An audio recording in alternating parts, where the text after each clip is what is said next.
एक घने जंगल में एक अनाथ कौवा रहा करता था। कौवे का नाम था कालू।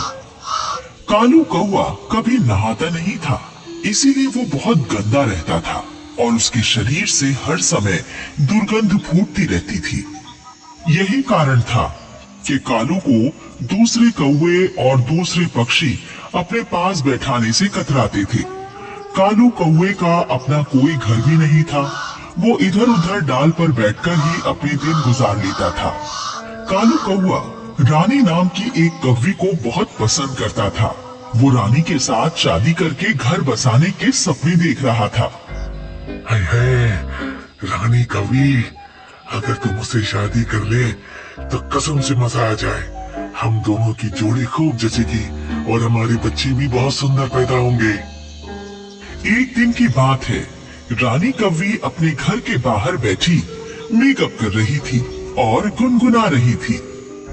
सजना है मुझे सजना के लिए, सजना है मुझे। तभी वहां पर कालू आ गया और गाने लगा। मेहंदी लगा के रखना, डोली सजा के रखना, लेने तुझे वो रानी आएंगे तेरे सजना। रानी गुस्से में नाक भौं चढ़ाकर कहने लगी, अरे ओ बदबूदार कालू, तू मुझसे शादी रचाने के सपने देखना बंद कर दे। अरे मनहूस, ना तो तेरे पास घर है और ना तू कोई काम धंधा करता है, ऊपर से तू सालों साल नहाता भी नहीं है। मेरा क्या दिमाग खराब है जो मैं तेरे जैसे बदसूरत से शादी करूंगी? चल भाग जा यहाँ से। कालू कौवा रानी के हाथों अपना अपमान करवाकर चुपचाप वहाँ से उड़ गया और एक पेड़ की डाल पर बैठकर सोचने लगा। हाय, पता नहीं मेरी रानी मुझसे शादी करने से कतराती क्यों है, जबकि मेरे जैसा हैंडसम कौवा तो उसे पूरे जंगल में नहीं मिलेगा, कसम से। तभी कौवे की नजर एक रंग बिरंगे पंखों वाले खूबसूरत मुर्गे पर पड़ी, जो कि अपनी 4-5 मुर्गियों के साथ दाना चुगने में व्यस्त था। कालू मुर्गे को देखकर सोचने लगा, हाय हाय, देखो ये तो हद हो गई। मेरे पास एक भी नहीं है और ये मुर्गा 5-5 बीवियों के साथ घूम रहा है। जरूर इसके पास मुर्गियों को पटाने वाला जादू है। मुझे भी वो मुर्गे से जादू सीखना चाहिए। कालू उड़कर मुर्गे के पास जा बैठा और उससे कहने लगा, मुर्गे भैया, तुम तो अकेले ही 5-5 बीवियां लेकर घूम रहे हो। जरूर तुम्हें मुर्गियों को पटाने वाला जादू आता है। क्या तुम वो जादू मुझे भी सिखा दोगे? मुर्गा कौवे की बात सुनकर जोर से हंसा और कहने लगा, अरे बेवकूफ कौवे, ये मुर्गियां किसी जादू से नहीं, मेरे इन सुंदर रंग बिरंगे पंखों के कारण मुझसे इम्प्रेस हुई है, समझे? अच्छा जी, तुम्हारे कहने का मतलब है रंग बिरंगे पंख वाले पक्षी किसी को भी इम्प्रेस कर लेते हैं? हाँ, यही सच्चाई है, लेकिन तू कभी किसी को इम्प्रेस नहीं कर सकता, क्योंकि तू तो एकदम काला कलूटा और बदबूदार है। अब तू यहाँ से दफा हो जा, तेरे शरीर की दुर्गंध से मेरा दम घुटा जा रहा है। पा, पा, पा, पा, पा, पा। कौवा उड़कर डाल पर बैठ गया और सोचने लगा। अब ये रहस्य मेरी समझ में आ गया कि रानी कौवी मुझे पसंद क्यों नहीं करती।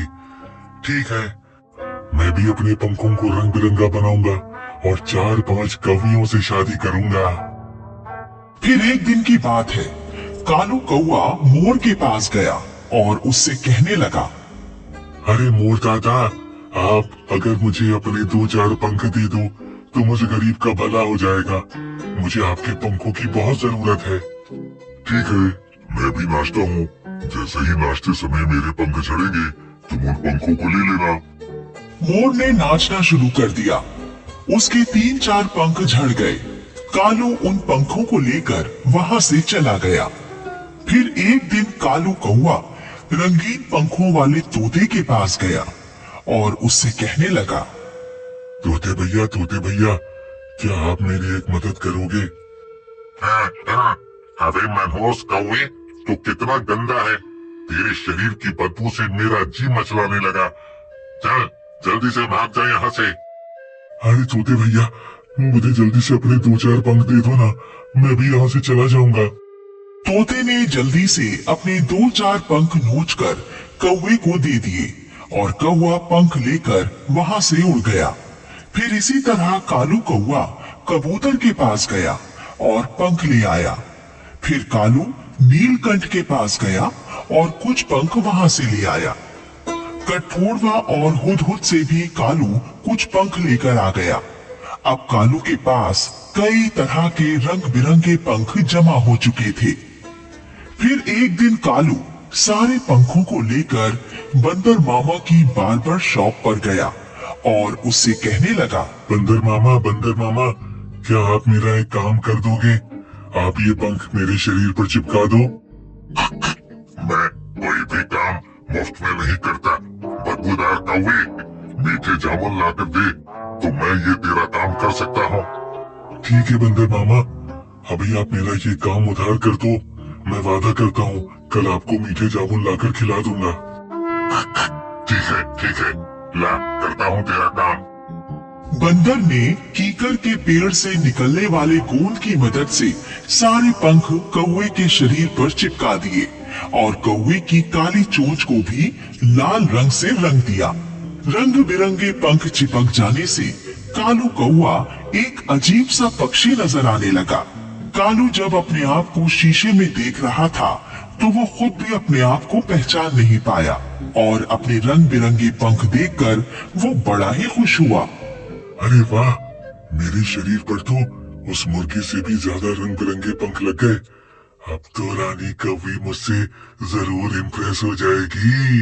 फिर कालू बंदर मामा के पास से उड़कर रानी कौवी के घर पर आ गया और डाल पर बैठकर गाना गाने लगा। लेके पहला पहला प्यार भर के आंखों में खुमार, जादू नगरी से आया है कोई जादूगर। कालू का गाना सुनकर रानी कौवी अपने घर का दरवाजा खोलकर बाहर आई। वो बदले हुए हुलिये के कारण कालू को पहचान नहीं पाई, बल्कि कालू को देखकर वो डर गई। अरे बाप रे, ये इतनी अजीब शक्ल वाला पक्षी कौन है? लगता है ये कोई दानव है जो मुझे खाने के लिए यहाँ आया है। रानी ने अपनी मदद के लिए अपनी बिरादरी के दूसरे कौवों को बुलाने के लिए शोर मचा दिया।